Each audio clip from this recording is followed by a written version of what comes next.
तो दोस्तों Marco movie के एक्टर उन्नी मुकुंदन की एक मूवी आई है जय गणेश। तो मैंने देख ली है, मूवी बढ़िया है। तो आज की वीडियो में मैं जय गणेश की स्टोरी को एक्सप्लेन करूंगा। तो चलिए शुरू करते हैं। तो मूवी की स्टार्टिंग में हम एक नारायण नाम के आदमी को देखते हैं जो बहुत परेशान था। वह एडवोकेट पार्वती के पास आता है। दरअसल नारायण का एक बेटा था विष्णु जो ऑनलाइन डिलीवरी करता था, वो भी रात में। तभी एक दिन वह एक ड्रग्स केस में फंस जाता है जिससे मामला कोर्ट तक चला जाता है, बट उसको बेल नहीं मिल रही थी। तो उसका पिता नारायण थोड़ा गरीब था। वह पार्वती से रिक्वेस्ट करता है। पार्वती कहती है ठीक है, एक बार और ट्राई करते हैं। वेल अब आगे देखते हैं कि पार्वती बहुत परेशान थी क्योंकि उसके पास कोई भी एविडेंस नहीं थे। तभी हम देखते हैं कि कोई उससे मेल करता है। उसमें विष्णु को बेगुनाह साबित करने के कुछ एविडेंस थे, यानी सबूत थे जिससे विष्णु को बेल मिल सकती थी। ये देखकर पार्वती बहुत खुश होती है। वह तुरंत अपनी टीम को भी इस बारे में बताती है। तो यहाँ पर एक और बंदे के बारे में जानते हैं जिसका नाम था जय गणेश। वह एक ग्राफिक डिजाइनर था, कॉमिक्स राइटर भी था, वहीं लोगों की भलाई के लिए साइबर क्राइम वाला भी काम करता था, यानी गुप्त तरीके से पुलिस की मदद करना। अब हमें जय गणेश को देखते हैं जो पैर से अपाहिज था। दरअसल बाइक एक्सीडेंट की वजह से उसका पैर खराब हो चुका था जिससे वह चल नहीं सकता था। तो वह सुबह सुबह तैयार होकर ऑफिस जाता है, बट रास्ते में उसके पिता अशोकन की गैराज की दुकान थी। तभी वहाँ एक बशीर नाम का शख्स आता है जिसके टेम्पो में गणेश अपनी व्हील चेयर रख देता है और फिर उसके साथ ऑफिस जाता है। और रास्ते में ही वह अपने दोस्त को बहुत डांटता है। दरअसल उसका दोस्त चोरी चोरी शराब बेचता था। तो जब ये बात गणेश उसे बताता है तो वह शौक था, इसे कैसे पता। वेल अब गणेश अपने ऑफिस जाता है। दरअसल वह मीडिया में काम करता था। हम देखते हैं कि उसका बॉस जिसका नाम था निराली उसके पास आता है। वह एक प्रसाद नाम के एमएलए के खिलाफ कुछ बोलता है और उसके पोस्टर पर नेपोटिक एमएलए लिखवाता है, यानी वह उसे गलत साबित करना चाहता था। हालांकि गणेश के न चाहते हुए भी वह एक काम मजबूरी में करता है। उसके बाद हम एमएलए प्रसाद को देखते हैं जो अपने खिलाफ न्यूज देखकर परेशान था। उसका सेक्रेटरी उससे कहता है कि तुमने निराली को पैसे नहीं दिए इसीलिए वह उल्टा सीधा छाप रहा है। तभी प्रसाद कहता है कि ठीक है, उसे पैसे दे देना। इसके बाद हम गणेश को देखते हैं जो अपने फ्लैट में आता है। तभी उसे लिफ्ट में एक अयान नाम का लड़का मिलता है जो गणेश का फ्रेंड था। वह उसे बहुत मानता था। तो अयान गणेश से उसके पैर के बारे में बातें करता है, वह उसे ठीक क्यों नहीं करवाता। इस पर गणेश का कहना था कि ये ठीक नहीं होंगे। वेल अब गणेश अपने कमरे में आता है। वहाँ पता चलता है कि वह अपने दोस्तों के साथ रहता था। वह साथ में पार्टी किया करता था। गणेश उन पर गुस्सा हो रहा था क्योंकि वह रूम का रेंट नहीं दे रहे थे। ड्रिंक करने के बाद उसके दोस्त खूब नाच रहे थे। ये देखकर गणेश को बहुत बुरा फील होता है क्योंकि वह उनके जैसा नाच नहीं सकता था। वह खुद को बहुत कोसता है। वेल नेक्स्ट मॉर्निंग उसे कॉल आता है कि कोई निधि नाम की लड़की थी जो बुक राइटर थी, वह ऐप पर काम करती थी। तो हम देखते हैं कि गणेश को उसके घर पर सुबह 9 बजे बुलाया जाता है क्योंकि गणेश ने अपनी कॉमिक वाली स्टोरी उन्हें मेल की थी ताकि वह उसे ऐप के जरिए पब्लिश करे। तो सुबह होते ही गणेश उसके घर पहुँचता है और जैसे वह घर के अंदर जाने की कोशिश करता है वह व्हील चेयर से नीचे गिर जाता है। वहीं निधि देखकर तुरंत उसके पास आती है, वह उसे उठाती है। अब गणेश को जय गणेश कॉमिक्स के बारे में बताता है कि स्टोरी के लिए उसे कॉल आया था। तभी पता चलता है कि उसे निधि ने नहीं बल्कि उसकी माँ ने बुलाया था। तो उसकी माँ निधि को जय गणेश की स्टोरी के बारे में बताती है कि बहुत अच्छी स्टोरी है, बट निधि इंटरेस्ट नहीं ले रही थी। वह कहती है कि तुम फालतू का टाइम वेस्ट करने के लिए ये सब क्यों करती हो, मैं खुद स्टोरी पर काम कर रही हूँ ना। ये सुनकर गणेश वहाँ से चला आता है। वही निधि को थोड़ा बुरा फील होता है तो वह स्टोरी पढ़ने के लिए तैयार हो जाती है। उसके बाद गणेश अपने रूम पर आता है। वहाँ देखते हैं कि अयान एमएलए का बेटा था। वह अपने पिता के साथ मूवी देखने जा रहा था। वह गणेश को देखते ही उसके पास आता है और उसे एक छाता भी देता है कि आप अपने घर जाएंगे तो रख लो। वे यहीं पर प्रसाद और गणेश की भी मुलाकात होती है। वह एक दूसरे के बारे में जानते हैं। वहीं दूसरी तरफ निधि गणेश की स्टोरी पढ़ रही थी। दरअसल जय गणेश की स्टोरी उसके रियल लाइफ से इंस्पायर्ड थी। वहीं गणेश के पिता के पास पार्वती भी गणेश को खोजते हुए आती है। दरअसल वह गणेश की एक केस में मदद लेने आई थी।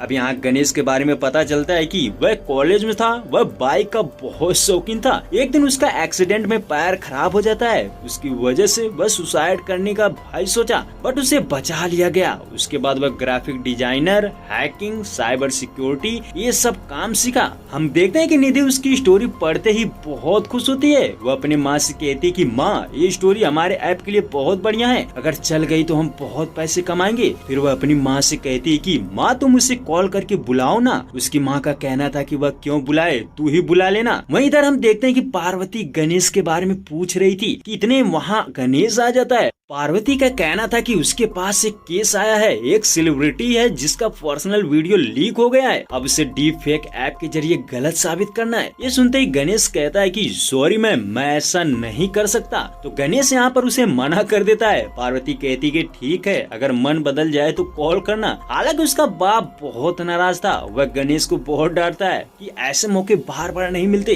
तुम्हें उस केस पर काम करना चाहिए था ना। ये सुनते ही गणेश भड़क जाता है। उसका कहना था कि वह ये सब नहीं कर सकता, वह नॉर्मल नहीं है। तो यहाँ पर गणेश काफी ज्यादा इमोशनल हो जाता है। वहीं दूसरी तरफ निधि गणेश की स्टोरी को प्रमोट करने के लिए एक अपार्टमेंट में आती है। वहाँ के ऑनर से कहती है कि इसे लिफ्ट में लगा देना, जिससे बच्चों को अच्छा लगेगा। तभी जब वह बाहर आती है ना, तो उसे गणेश मिल जाता है। दरअसल वह उसका ही अपार्टमेंट था। निधि उसकी स्टोरी की खूब तारीफ करती है और उसके साथ डील करती है कि वह इस स्टोरी को अपने ऐप में फीचर करेगी। तो वह बड़े प्यार से बात करती है, जिससे गणेश मान जाता है। इसके बाद हम देखते हैं कि ऐप में स्टोरी को फीचर्ड करते ही वह बहुत पॉपुलर होती है। बच्चे इस कॉमिक्स स्टोरी को बहुत पसंद करते हैं, जिससे निधि और गणेश बहुत खुश थे। वहीं इसी बीच गणेश पार्वती के साथ केस पर भी काम करने लगता है। उसके लिए वह राजी हो जाता है। हम देखते हैं कि स्टोरी पॉपुलर होने के बाद निधि उसे एक और स्टोरी लिखने को बोलती है। गणेश कहता है कि ठीक है। अब वह दूसरी स्टोरी पर रिसर्च करने लगता है। रिसर्च करने के बाद वह स्टोरी का आइडिया निधि से शेयर करता है कि वह क्यों ना इस बार एक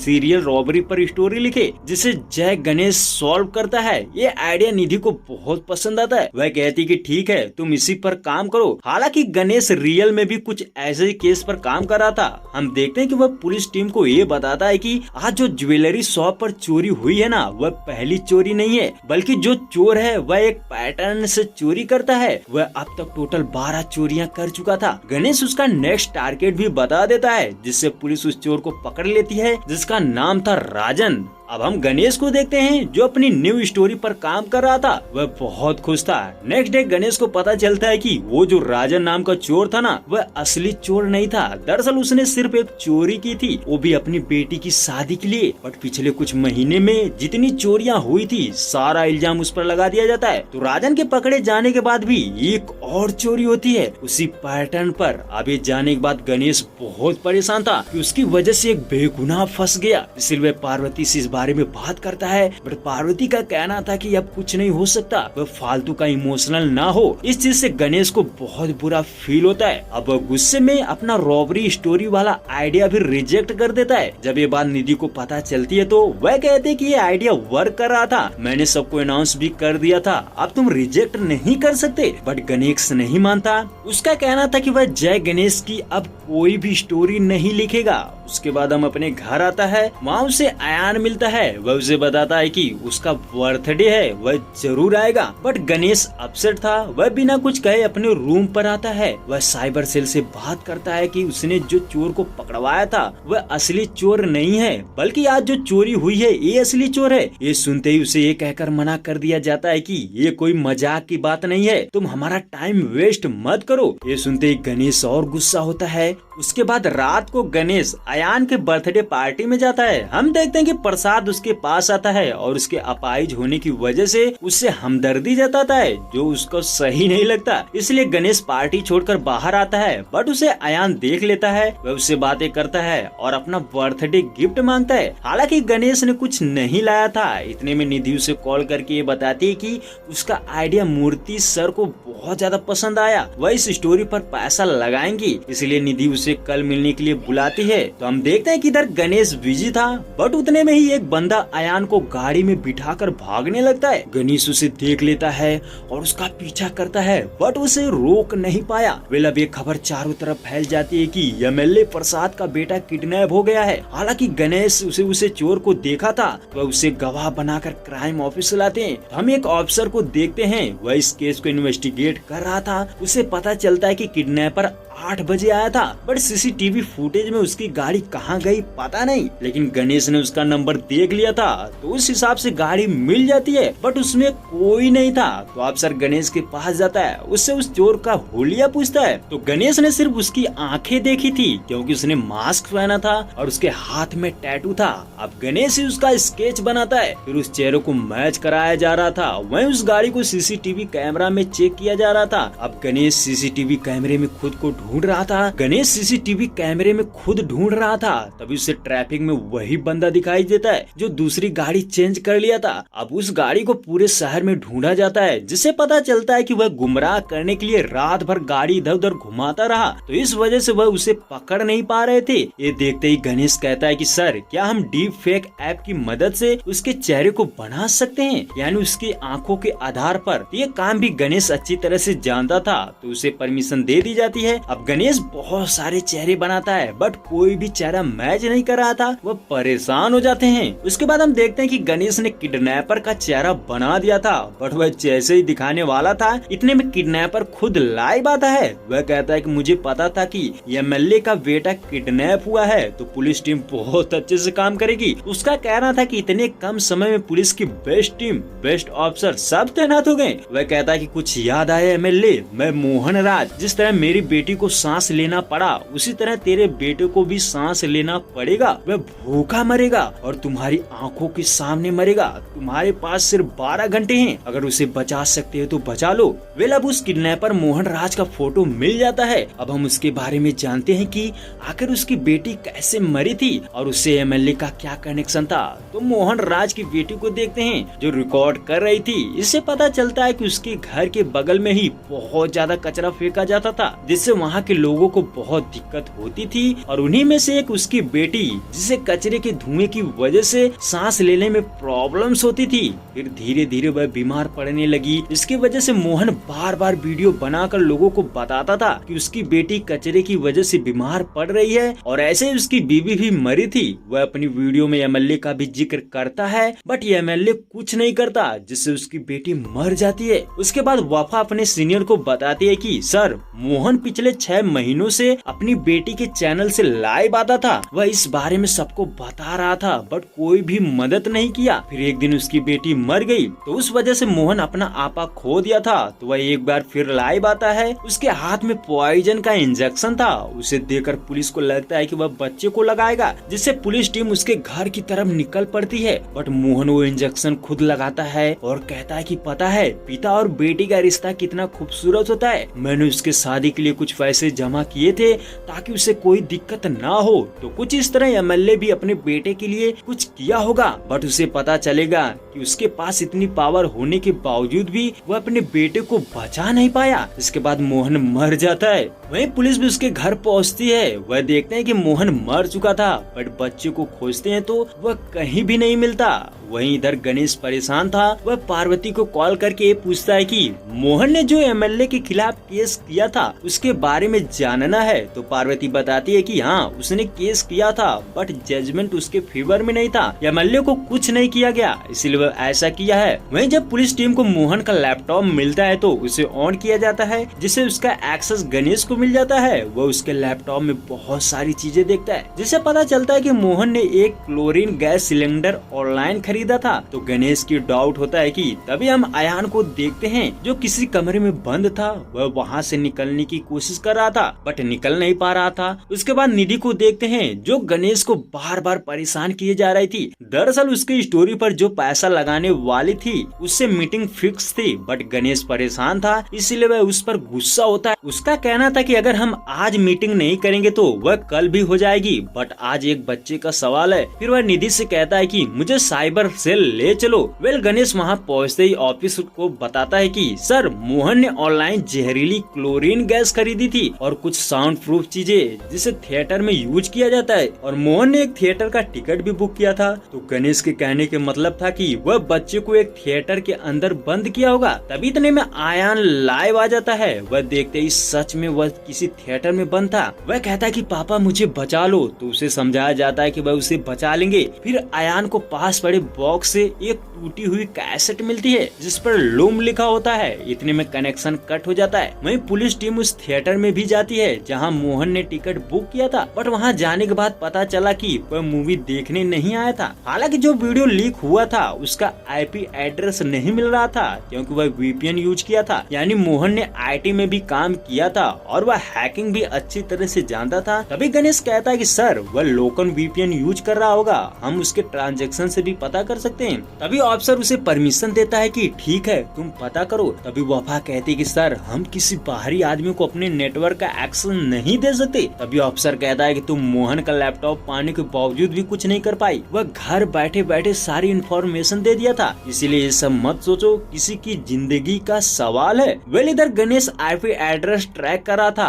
तभी उसे पता चलता है कि एक आईपी एड्रेस से अभी वही किसी ने खाना ऑर्डर किया है। वह उस होटल का भी नाम बता देता है। तो पुलिस टीम वहां जाती है तो पूछताछ करने से पता चलता है कि 3 लोगों ने ऑर्डर किया था, 2 फोन रिसीव नहीं कर रहे थे, तीसरा का फोन स्विच ऑफ था। उसके बाद गणेश मोहन का लैपटॉप मांगता है। तभी से रिसर्च करने के बाद एक बंदे को बारे में पता चलता है, थॉमस चैन। वह कहता है कि इसका मोहन से कुछ तो कनेक्शन है क्योंकि उसने जो ऑर्डर किया था वह थॉमस चैन के नाम से ही ऑर्डर किया था। उसने जो भी ऑर्डर किया था सब कालूर में। फिर वह उसका घर देखता है जो कालूर में था। इस पर गणेश को डाउट होता है। वह अफसर से कहता है कि सर हो सकता है कि इस घर में प्राइवेट थिएटर हो। अब पुलिस टीम वहाँ के लिए निकल पड़ती है। सभी विश्वास कर लिए थे कि अब अयान मिल जाएगा। वह गणेश को भी शाबाशी देते हैं। अब वह वहाँ के लिए निकल पड़ते हैं। सभी मान चुके थे कि वह मिल जाएगा। वह घर में पहुँचते ही अच्छी तरह से खोज रहे थे। वहीं अयान फिर से कनेक्ट हो जाता है। वह लाइव था। प्रसाद उससे बार बार कह रहा था कि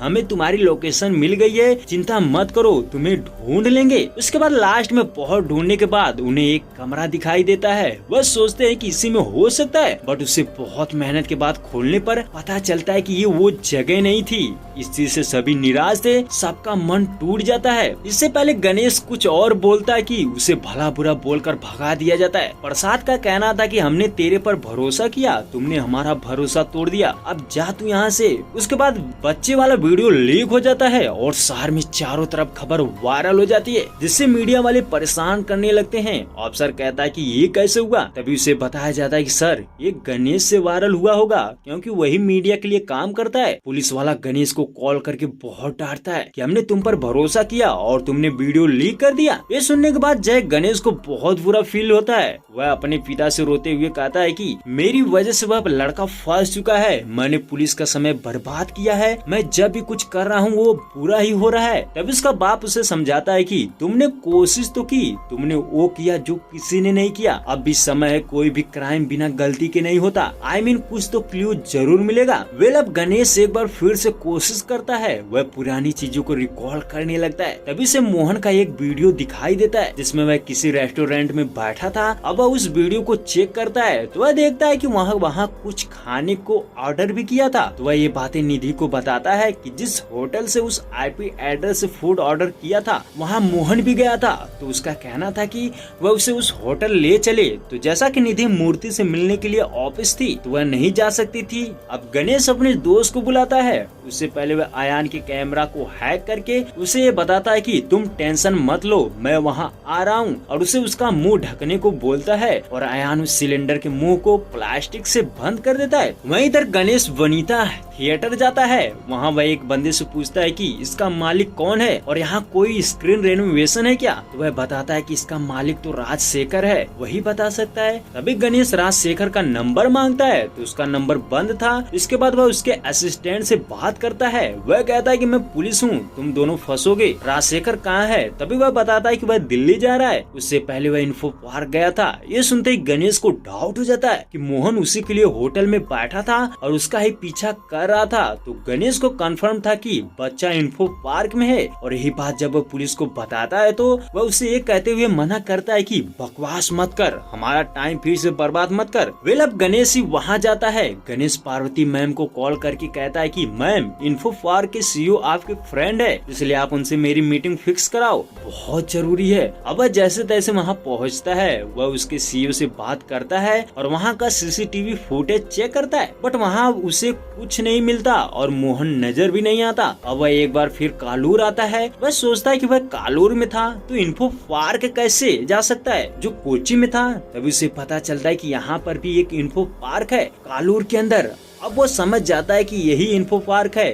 वह जल्दी से वहाँ जाता है। वह उस कंपनी में जाते ही कहता है कि कल राजशेखर सर ने कुछ किया था, उसमें कुछ प्रॉब्लम्स है, उसी के लिए आया हूँ। तभी वह मैम कहती है कि लुमिनार टेक्नोलॉजी के लिए। वह कहता है कि हाँ। तो गणेश को समझ आ चुका था कि मोहन राजशेखर का पीछा करके उसका फोन चुराया, फिर उसके फोन से कंपनी के अंदर फोन करके ये बोला कि जो साउंड प्रूफ है उसमें कोई दिक्कत है, वह उसको ठीक करने के लिए खुद आया और फिर बच्चे को यहीं पर बंद कर दिया। तो गणेश वहाँ के एम्प्लॉय से उस साउंड प्रूफ कमरे तक जाता है। वह फेस लॉक लगा था बट वह खुल नहीं रहा था क्योंकि मोहन उसे हैक करके चेंज कर दिया था। वह दरवाजा टूट भी नहीं सकता था। तो बहुत कोशिश किया जाता है बट नहीं खुलता। तभी एम्प्लॉय कहता है कि तुम रुको, मैं अभी आ रहा हूँ, देखूं सर्वर हैक करके अनलॉक हो सकता है क्या। तो वह चला जाता है। हालांकि इधर गणेश लॉक को हैक करके अपना फेस लॉक लगा देता है, पर दिक्कत ये थी कि वह खड़ा नहीं हो सकता था, उसका मुंह वहाँ तक नहीं पहुँच रहा था। वहीं अयान गैस की वजह से सांसें नहीं ले पा रहा था, वह अधमरी हालत में था।